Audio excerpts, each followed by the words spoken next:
modal menurut undang-undang adalah kegiatan yang bersangkutan dengan penawaran umum dan perdagangan efek, perusahaan publik yang berkaitan dengan efek yang diterbitkannya, serta lembaga dan profesi yang berkaitan dengan efek.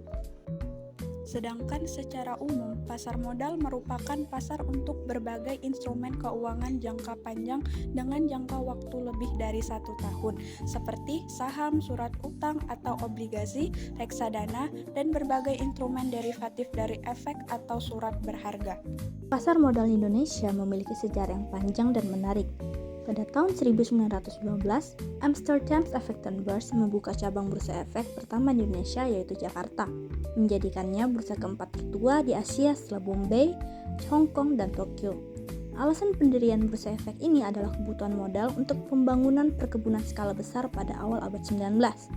Sumber modal tersebut berasal dari tabungan orang-orang Eropa dan Belanda dengan penghasilan di atas rata-rata. Pasar modal ini resmi berdiri dengan nama dalam bahasa Asosiasi Perdagangan Efek.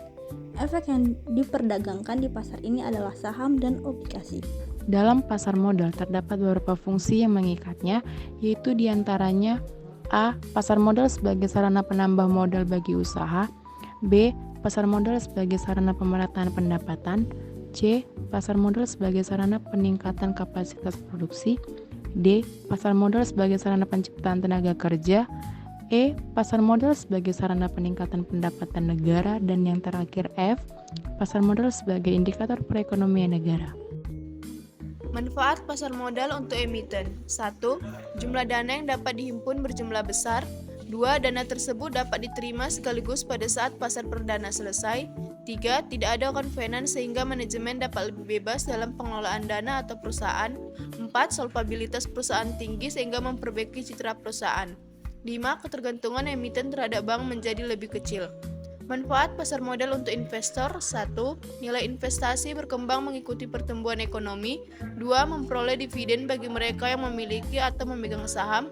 3. Dapat sekaligus melakukan investasi dalam beberapa instrumen yang mengurangi risiko. Instrumen investasi pasar modal. Jenis-jenis surat berharga tersebut diantaranya adalah saham. Saham merupakan surat berharga yang menjadi bukti kepemilikan atas sebuah perusahaan. Investor yang memiliki saham di sebuah perusahaan berhak untuk mendapatkan dividen atau pembagian laba. Berikutnya reksadana. Reksadana dikenal sebagai instrumen investasi yang menjadi wadah untuk pengumpulan serta pengelolaan dana beberapa investor. Dana tersebut kemudian dikelola manajer investasi menjadi berbagai instrumen seperti pasar uang, obligasi, saham, atau efek lainnya. Selanjutnya, surat utang atau obligasi. Kita juga bisa mendapatkan surat berharga berupa obligasi di pasar modal. Kepemilikan surat utang dapat dipindahtangankan dan pemegangnya memiliki hak untuk memperoleh bunga serta pelunasan utang pada angka yang telah ditentukan.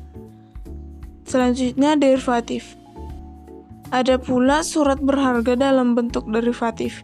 Surat berharga ini dikenal sebagai bentuk turunan dari saham. Terdapat 2 jenis derivatif yang bisa kita temukan di pasar modal Indonesia, yaitu warrant and right.